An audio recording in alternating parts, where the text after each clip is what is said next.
그런데 참 이런 아이러니가 없는데, 문재인 대통령은 청와대를 보존하려고 하고, 윤석열 대통령은 청와대를 해체하려고 하고, 안보를 중요시하고 현대사를 소중하게 여기고 이승만 박정희를 존경하는 우파의 다수가 또 그 윤석열을 지지하고, 네. 이러니까 이 사안이 보통 복잡한 게 아닙니다. 그죠? 네. 저는 이 부분에 있어서 우리 그 우파 지식인들 또 그 보수 지지자들 반성해야 된다고 생각을 합니다. 왜냐하면 대통령께서 이제 새로 이제 뭐 정치를 안 해보신 분이고 역사의식이 부족하다 그러면 바른 길을 제시해주고 도움을 많이 주셔야 돼요. 충원을 해서 잘못된 길로 가지 않도록 잡아야지. 네, 바로 드려야 되는데 지금 그런 역할을 하시는 분들이 없다. 저는 굉장히 안타깝게 생각을 하고 이 부분 정말 지금에 와서는 이게 문재인 시즌 2가 된다 잘못하면. 그냥 문재인 대통령은 광화문 시대를 열겠다고 했어요. 그런데 막상 해보니까 안 돼서 청와대로 들어갔는데 이분이 임기 말에 인터뷰하신 걸 보니까 좀 뭐 어떨지 모르겠지만 약간 철이 들은 느낌? 그러니까 이전에 역대 대통령들도 이곳에서 많은 것을 하셨고 그런 것들이 누적되어 있는 곳이다 이런 말씀을 하셨어요. 그렇게 했어요. 그래서 저는 내심 좀 철이 들은 느낌이 들었어요 당시에. 그런데 문재인 대통령은 광화문 시대를 열겠다고 말로만 하고 결국 청와대에서 일을 했는데, 그리고 검수완박건에서도 또 그 당시 여야 합의를 하는 모양새가 있었지 않습니까? 처음에 절충안. 예, 절충안에 또 합의를 했었고, 그리고 지금 이번에 5.18 할 때 헌법 정신을 말씀하시면서 5.18을 헌법 전문에 넣겠다. 예. 근데 그거 문재인 대통령의 공약이었어요. 그렇죠. 근데 그쪽에는 말만 하고 뭐 다 실천을 못 했는데 이쪽에서는 그거를 이제 실천에 옮기는 지금 상황에 와 있다. 이거 문제가 있지 않나. 이 부분을 저는 그래서 문재인 대통령이 왜 그렇게 잘못했나.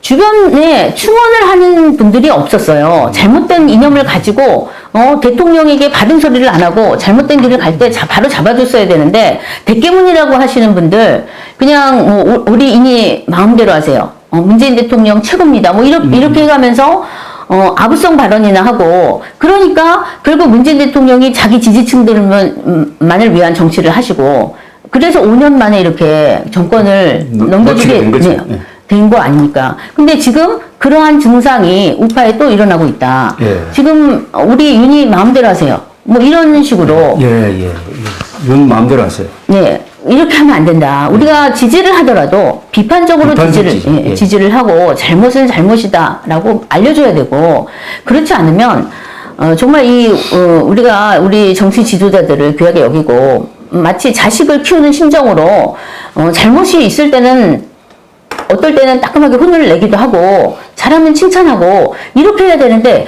지금은 그런 비판하는 소리가 사라졌어요. 바른 길을 갈 수 있게끔 도와주는 분들이 보이지가 않아요. 자, 그러면은 여기서 잘못된 역사관에서 시작되었다. 이 첫 단추 잘못 꼈어요.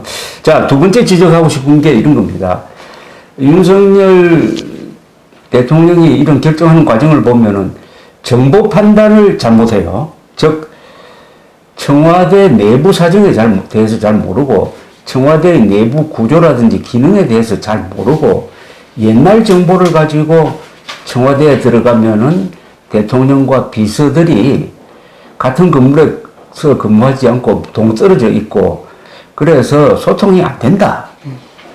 그러니까 바꿔야 한다. 이런 이야기를 했는데, 그거는 옛날 이야기고, 요새 문재인 때 청와대는 그러지 않았거든요. 네. 대통령 옆에 바로 대통령이 비수동에서 직무를 했단 말입니다. 네네, 맞습니다. 그 다음에 또 정보 판단 하나 잘못한 게, 광화문에 청와대 집무실을 열 수 있다고 했는데 조사를 해보니까 광화문에는 그런 시설이 없다. 두 번째 정보 판단 잘못입니다. 네. 그럼 여기서 내가 판단을 잘못했구나. 그러면은 청와대에 들어가서 천천히 생각해보자. 이랬으면은 끝난 겁니다. 이렇게 잘못됐는데 내친 김에 이때부터는 이제 오기 발동이지. 오기 발동으로서 찾아보니까 느닷없이 불쌍한 국방부 건물이 딱 보이거라. 그래서 국방부로 들어가겠다. 여기서부터 또 무리가 시작됐습니다. 그런데 국방부 건물이 그 대통령 집무실로 지어진 건물이 아니고 군사시설로 지어진 건물인데 거기 보니까 뭐 주차장도 없다고 그러더라고. 또 공간은 또 따로 마련해야 된다. 육군참모총장 공간을 쓰겠다. 그런데 알아보니까 육군참모총장 공간은 물도 새고 낡았다. 못 쓰겠다. 그러니까 이번엔 또 외교부 장관 공간으로 옮겨버렸습니다. 네. 그러니까 정보 판단이 한 번 잘못한 게 아니라 한 번, 두 번, 세 번, 네 번 계속 잘못되고 있고 앞으로도 잘못될 겁니다. 뭐냐면 출퇴근 때 아무 문제 없다고 했는데 아무 문제 없는 게 아니라 교통체증이 일어나고 있고 하루에도 100명 이상의 경찰관이 두 번 출퇴근하는 윤석열 대통령을 경호를 하고 있는데 이걸로 끝나는 게 아닙니다. 그 다음에 이제 정식으로 공관에서 출퇴근할 때 5년 동안 계속 대통령의 동선이 노출되어 가지고 이 암살자라든지 저격수가 노리는 타겟이 된다. 그 다음에 또 문제가 있습니다. 외교부 공관에 머무는 시간이 국방부 건물에 머무는 시간보다 더 길어요. 아시죠? 네, 네. 그러면 거기에 사실상 청와대를 또 별도로 하나 만들어야 돼. 네. 청와대가 두 개가 됩니다. 공관에도 경호실이 있어야 되고, 공관에도 비서실이 있어야 되고, 공관에도 상당한 병력이 주변을 지켜야 되고, 아마 미사일 방어망까지 거기 설치돼야 됩니다. 그러면 왜 이렇게 복잡하게 합니까? 왜 이렇게? 자, 제가 두 번째로 지적하고 싶은 것은 바로 그겁니다. 정보 판단이 잘못되었다. 정보 판단이 잘못된 걸 그냥 밀어붙이다가 여기까지 오고 말았다. 이런 이야기. 또 한 가지 덧붙이자면 정보를 공개하지 않은 것도 있어요. 제대로. 그런 거죠. 예를 들면 청와대는 그동안은 개방이 되어 왔습니다. 그렇죠. 근데 이 얘기를 하면 우파분들 중에 모르시는 분들이 너무 많아요. 정보 판단이 잘못된 거라고. 네. 이미 반은 개방되어 있었다고. 네. 하루에 4번, 월요일만 빼고 화요일부터 금요일까지 하루 4번씩 개방이 됐고요. 네. 개인은 10인까지 모여서 들어갈 수 있고, 네. 단체는 200명까지 신청해서 들어갈 수가 있었습니다. 수십만 명이 들어갔지, 한 1년에, 그죠? 네. 그래서 문재인 대통령 재임시만 해도 80만 명이 이미 관람을 했습니다. 청와대를. 네. 그런데 마치 청와대가 개방이 안 돼 있었던 것처럼, 네. 윤석열 당선인이 새롭게 이거를 하는 것처럼. 오픈하는 것처럼 이렇게 쇼를 쇼를 했어요. 하고 있습니다. 예, 이건 말도 안 되는 거예요. 이전에 충분히 신청해서 다들 보실 수 있었는데 그렇죠. 대통령 없이 굳이 우리가 들어가서 봐야 된다. 이런 거라면 모를까. 그리고 건물 안에 뭐 국민들이 건물 안이 궁금해서 다 그걸 보라. 뭐 이런 거가 아닌 이상 청와대는 얼마든지 가서 볼 수가 있었습니다. 저희가. 그런데 그런 사실을 모르시는 분들이 너무 많고, 예. 그래서 저는 그런 정보를 제대로 공개하지 않고 졸속으로 이전을 강행했다. 그러니까 선입감이 있으니까 저 청와대는 나쁜 동네다라는 선입감이 있으니까 그런 객관적 정보가 눈에 안 들어오는 거예요. 그러면 이번에 강조하시는 주변에서 그게 아닙니다. 잘못 판단하고 있습니다. 이런 이야기하는 사람이 없다는 이야기죠. 그죠? 네. 이렇게 이제 노출되고 말았습니다. 윤석열 후보가 계속 이야기했던 공정과 상식, 법치에 기초해서 국정 운영을 하겠다는 게 이 청와대 이전으로 아직 그 말 자체가 그냥 웃음거리가 되고 말았던 것입니다. 자, 그 다음에 우리 전민정 여사께서 이게 화를 내고 계시는 부분이 그렇다면은 보수 지식인들이 왜 여기에 박수를 쳤느냐? 보수 지식인들이 앞장서가지고 이걸 반대해야 될 텐데. 예, 근데 이 말을 지금의 청와대는 조선 총독부 관저 경무대에서 이어진 권위주의 제왕적 대통령 문화의 상징이었습니다. 이 이야기를 만약 문재인이 했다면은 보수 지식인들이 들고 일어났을 것 아닙니까? 네. 그런데 윤석열 대통령이 했다고 해가지고 말도 아니고 역사를 부정하는데 보수 지식인들이 그냥 입 닫고 침묵하고 박수쳤다. 여기서 이제 두 번째 문제가 있습니다. 윤석열의 문제가 아니라 이번에는 보수 지식인들의 어떻게 보면 자살이라고 그럴까요? 네. 자폭이라고 그럴까요? 그런 게 있는 거죠. 네. 저는 이번에 너무 놀란 것이, 저는 그동안에, 제가 아까 말씀드렸듯이, 우리 애국 활동 하시는 분들, 우파분들이 많으시니까, 저는 그렇게만 생각을 했는데, 이번에 보니까, 우파는 청와대를 귀하게 여기질 않는다. 아하. 자신의 뿌리를, 우리의 뿌리가 거기 다 있는데, 왜 귀하게 여기지 않는지 저는 이번에 너무 놀랐어요. 오히려 일반 국민들, 진보라고 하든지, 뭐, 정치적인 성향이 좌파라든지, 이런 분들이 오히려 더, 분노하시고, 말도 안 된다. 그래서 저희가 이번에 참 너무 놀라서. 좀 우습게 됐습니다. 네. 오히려 좌파가 역사를 소중하게 여기고 우파는 역사를 우습게 여기는. 그래서 제가 이번에 저도 반성을 많이 한 게, 내가 너무 진영에 갇혀 있었던 거다. 진영 논리. 네. 우리 편만 애국을 하는구나. 뭐 이렇게 생각을 했는데, 저희가 뭐 분명히 반공을 하고 노선을, 그건 맞는데, 나라를 사랑하는 데 있어서, 우리가 의견을 달리하는 분들도 청와대를 귀하게 여기는 분들이 많다. 제가 이 부분에 이번에 좀 반성을 하고 앞으로는 이런 진영, 나부터도 진영에서 이제 나와야겠다. 진영 논리. 그거 빠르지 말고 정말, 대화를, 예. 그러니까 우리가 정치적인 성향이 달라도 대화를 하고 우리가 대한민국을 계속시키고 또 발전시키기 위해서 우리의 근간을 서로 근간을 허물지 않아야 되는 거 이런 거에 대해서 좀 더 대화를 많이 해봐야겠다 이런 생각을 하게 됐습니다. 아주 귀한 이야기를 한 겁니다. 이제 진영 논리의 문제점을 지적하신 건데 쉽게 말하면은 한국 보수의 상당수가 지식인들까지 포함해가지고 윤석열 팬클럽이 됐다는 이야기거든요. 그 말씀이. 네. 윤석열 팬클럽. 팬클럽은 뭐 노래 가수가 잘하든 실수하든 무조건 박수 칩니다. 윤석열 대통령의 결정적 실수에도 박수를 보냄으로써 한국 우파 지식인들이 결국 팬클럽 수준이구나. 아주 비참하게 된 겁니다. 솔직하게 말하면 비참하게 됐어요. 그러니까 한국 보수 하면서 맨날 이승만 박정희 대한민국 한미동맹 하더니 가만 보니까 한미동맹보다 이승만보다 박정희보다 대한민국보다도 윤석열을 더 좋아하는구나. 네. 이렇게 돼버린 겁니다. 그래서 제가 이게 보수 지식인의 자폭 자살이라고 하는 말이 바로 여기서 나오는 건데요. 그러면은 이게 이제 진영 논리입니다. 이 진영 논리라는 게 이 팬클럽인데 팬클럽이 전형적인 진영 논리인데 윤석열을 좋아하면 윤석열이 잘하든 못하든 모든 것을 좋아한다. 무조건적 사랑이죠.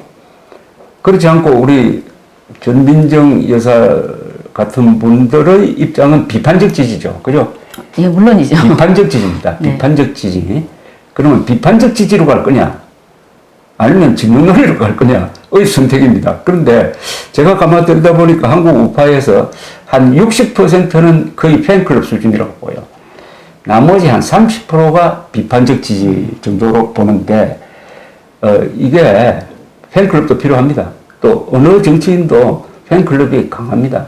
그러나 그게 주도가 되면, 주력이 되면 안 되고, 비판적 지지가 한 7, 80% 되고, 20, 30%가 팬클럽이 돼야 이게 건강한 보수가 되는 게 아니냐 하는 그런 생각도 해봤어요. 네.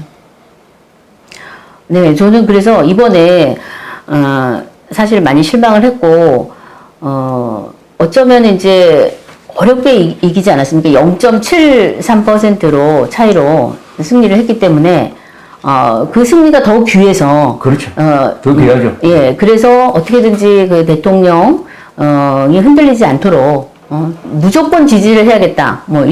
그런 심리가 있는지는 모르겠습니다. 그러나, 우리가 왜 지금까지 그 시민운동을 해오고, 또 나라를 지키기 위해서, 하고 있는지, 무엇을 위해서 하는 건지, 그리고 윤석열 대통령을 위해서 한 것이 아니지 않습니까? 대한민국이 그렇죠. 정상화되도록, 국가가 정상화돼서 법치가 바로 서고, 역사 왜곡이 시정되도록 하기 위해서 우리가 이 활동을 하고 있는데, 지금 주객이 전도됐다. 주객전도. 예. 우리 목표를 잃어버리고 지금 우파가 방향을 잃어버렸다. 예. 그렇게 생각을 합니다. 그래서 이 부분은, 많이 좀 우리 내에서 자성의 소리가. 자성하고 토론 대상입니다. 이거. 예. 많은 토론이 있어야 된다고 봅니다. 고민이 있어야 됩니다. 이거 잘못하면은 5년 뒤는 좌파한테 넘어갑니다. 네. 자, 그럼 진영 논리는 무조건 나쁘냐? 그렇진 않아요.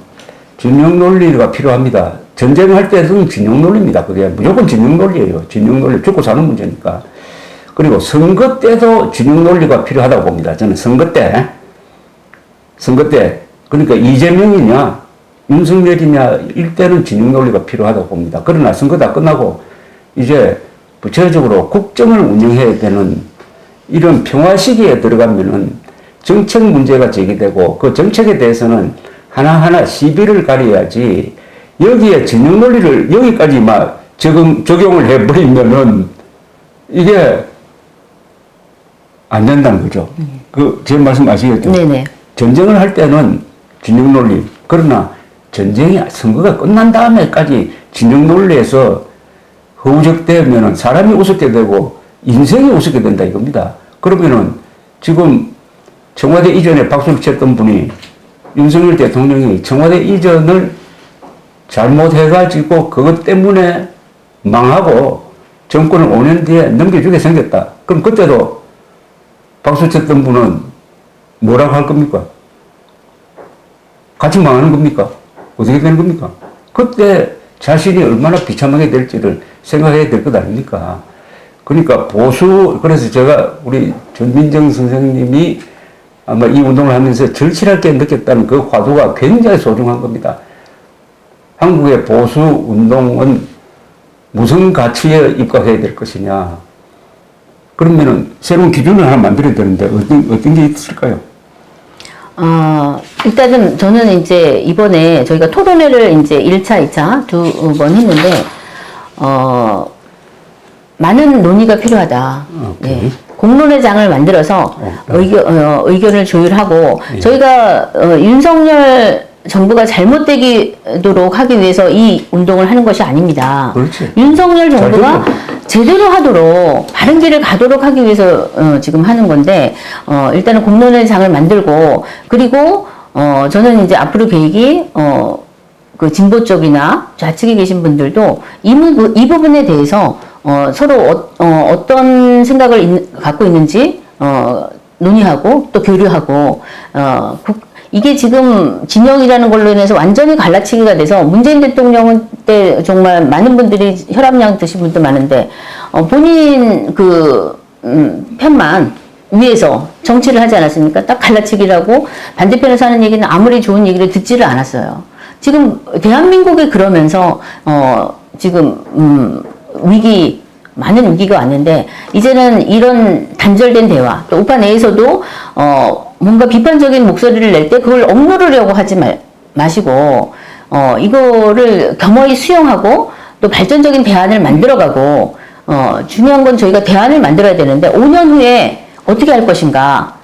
윤석열 대통령께서는 지금 용산으로 가버리셨는데 뭐 청와대로 다시 안 들어오시겠지만 5년 후에는 어떻게 할 것인지 차기 대통령은 과연 국방부 시대를 계속 열어가실 건지.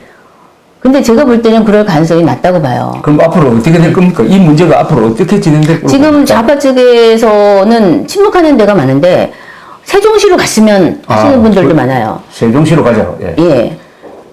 세종시로 가자고 하는 의견도 많고 그거는 이제 사실상 천도가 되겠죠. 수도를 옮기는. 그렇지. 근데 저는 이 세종시는 굉장히 위험하다. 저희 대한민국의 영토는 한반도와 그 부속 도서로 돼 있습니다. 한반도의 중심 수도 서울이 있습니다. 그리고 거기에 핵심이 청와대인데 만약에 세종시를 옮기게 되면 이거는 그림상 어떤 그림이 그려지느냐 남북 연방제에 가장 적합한 구도가 나오는 겁니다. 연방제다 이거죠. 네. 그런데 우리의 목표는 그것이 아니라 우리는 자유통일을 목표로 하고 있습니다. 그렇죠. 네, 저희의 목표가 분명한데 수도를 함부로 흔들면 안 되고 청와대도 그래서 함부로 흔들면 안 된다. 자유통일을 할 때까지 우리는 이 자리를 지켜야 된다. 자유통일을 한 이후에도 있어야 돼요. 예, 맞습니다. 이후에도. 이거 서울은 옮길 수 없어요. 네. 왜냐하면 한반도의 정통성은 북한이 갖고 있지 않아요. 저희가 갖고 있어요. 그렇죠. 수도를 저희가 갖고 있고 그다음에 경복궁에 이어지는 청와대 저희가 갖고 있습니다. 그래서 민족사적 정통성이 흐르고 있는데 수도를 함부로 옮겨서도 안 되고 그다음에 일반 기업을 생각해 보시면 기업이 본사를 이전한다. 그러면 회장 마음대로 옮길 수 있습니까? 없죠. 그렇게 할 수가 없어요. 정관을 개정을 해야 됩니다. 그렇죠. 주주총회를 열어서 총회를 열어서 그렇죠. 의견 수렴을 의사도 하고, 그렇게 하는데. 네. 그리고 정관 개정을 해야 되는 겁니다. 그런 절차적인 정당성도 확보를 해야 되고, 그래서 5년 후에는 지금은 졸속으로 왔기 때문에 너무 지금 이거에 대한 문제의식이 없으신 분들이 많이 계시지만, 5년 후를 생각을 해서 그때, 지금 이 문제를 어떻게 처리를 할 것인가. 저희 목표는 일단 헌법소원을 통해서 이렇게 졸속으로 이전한 행위는 위헌이다를 받아내는 거. 그 다음에 실질적으로 다시, 윤석열 정부가 청와대를 다시 복귀를 하지 않더라도, 청와대를 회복할 수 있게끔 하는 거. 만약에 그렇지 않으면 안 되겠지만, 일단은 국민의 뜻을 물어봐야 된다. 이것을 국민투표에 붙여서, 국민의 뜻을 수렴해서, 대통령의 소재지를 정해야 된다. 그렇게 생각을 합니다. 그래야 부작용이 없이 이 문제를, 매끄럽게 할 수 있고, 5년 후에 만약에 저희가 정권을 넘겨줘서, 좌파 측에서 정권을 가져가서, 우리는 국방부에는 못 있겠어. 세종시로 가겠다. 그때 우파나 내가 보수 우파 이렇게 섞어서 쓰지만 그때는 어떻게 말리실 겁니까? 말릴 명분이 없어요. 졸속으로 우리를 옮겼는데 왜 저쪽에서는 하면 안 됩니까? 그래서 이 잘못된 선례를 지금 만들어놨다. 이건 굉장히 위험한 일이고, 예. 자충수가 될 수 있습니다. 예, 저희가 이거를 법적으로 어쨌든 정리를 해야 된다. 헌법적으로. 예, 위헌도 받아내야 되고, 그 다음에 그 다음 5년 후에는 어떻게 이거를 정리해 갈 건지, 그런 대안도 만들어놔야 된다, 지금.